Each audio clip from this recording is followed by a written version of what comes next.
We're back with the Lost Gateway. The Gateway 816GM has only 2 gigs of memory, and the processor, the AMD Athlon 64, is only a single core, but with a 64-bit instruction set. So let's run the 64-bit version of Haiku Beta 4 on this puppy.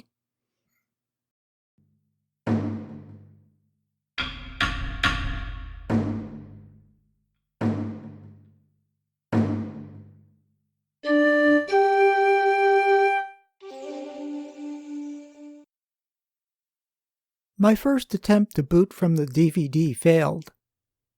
So when I tried again, I went into safe mode by holding down the space key and selected Failsafe Graphics.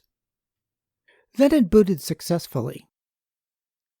We'll do a quick check with Web Positive for Internet, and we're good to go.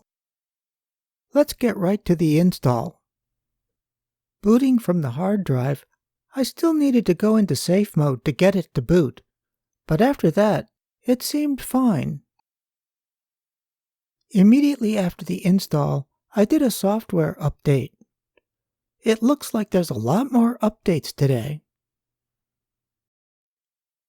According to the Haiku website, you need to modify one of the configuration settings to force it to boot into safe mode. And that did the trick.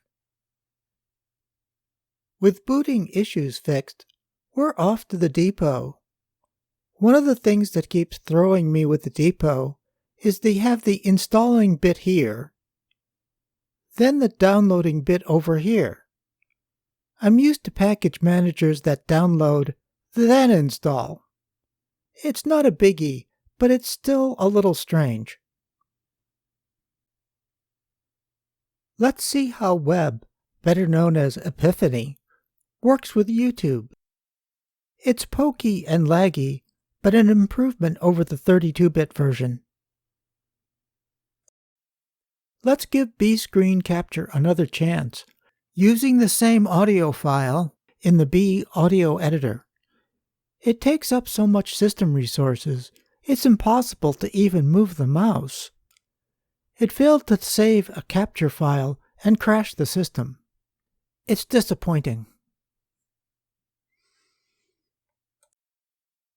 I've been having issues with the B audio editor displaying the waveform properly. I decided to have both the BAE and K-Wave programs loaded at the same time with the same waveform.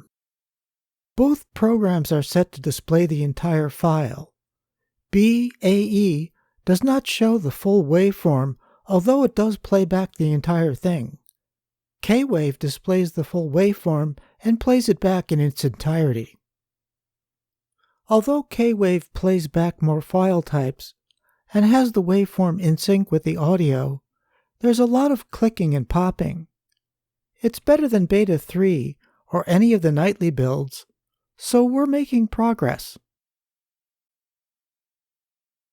With its small size and quick loading, I was hoping that Haiku could be a replacement OS for low-end systems, but it's not quite there yet. There are some improvements using the 64-bit Haiku Beta 4 over the 32-bit, but in this case, our hardware is probably holding us back. So the next time when we pick from our pile of lovable losers, we're going multi-core. Stay tuned for more Haiku mischief. Like, comment, subscribe, and as always, stay curious.